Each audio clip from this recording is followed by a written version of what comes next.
She works on Picasso, I work on Degas, and we said, well, here is the story. There's a very interesting story here.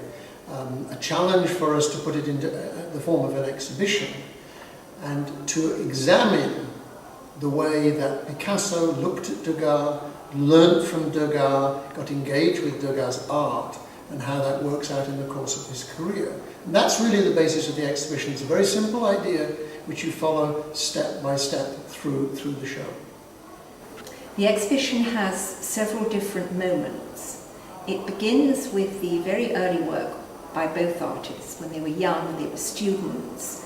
And there the idea is not that Picasso is in any way influenced by Degas, but that both of them had the same formation, academic training, they were learning to draw, the human figure was the absolute centre of their work, and they produced works which are very similar in type, and in some cases extraordinarily alike.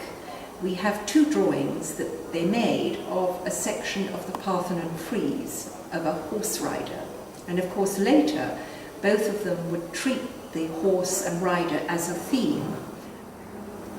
The next section of the exhibition deals with the moment when Picasso first started going to Paris and was actually able to see the works of Degas in the original.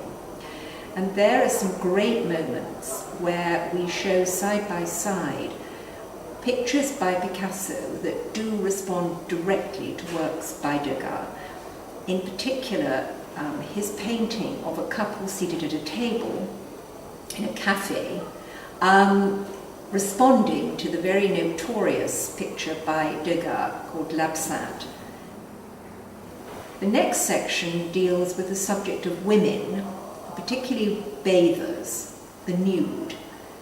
This was a subject that fascinated Degas, and that he must have made thousands of works in different media on that subject. And we explore Picasso's reactions to those works by Degas, the fact that he too made sculpture like Degas on these themes, that you see drawings for sculptures, that they're working from the same base, and that there are affinities evident.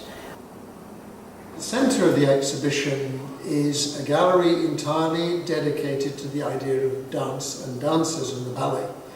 Degas, in his own lifetime, was called the artist of the ballet. We have in that section the famous Little Dancer of 14 years old, which was a scandalous sculpture in Degas' lifetime, and Picasso's responses to it in paintings and drawings, etc. And then a group of sculptures that Picasso makes in response to some sculptures by Degas of ballerinas. The final section of the exhibition deals with an aspect of the story that is much the best known. Everybody has known for many, many years that Picasso collected the brothel monotypes by Degas. He ended up owning 9 of them, and 3 other monotypes as well, so he had a collection of 12 in all. Everyone has also known that at the very end of his life, Picasso made a suite of about 40 etchings based on or inspired by the brothel monotypes of Degas, in which he placed caricatural portraits of Degas himself. I hope people will see this as an exhibition that asks questions as well as making statements. It really is an argumentative exhibition where we are putting forward a lot of new thoughts about Picasso and Degas, and putting forward new evidence about the relationship between Picasso and Degas' work. Some of this, I think, comes across very strongly and almost seems irrefutable. Some of it is much more open. And we hope that visitors coming to this exhibition will make up their own minds.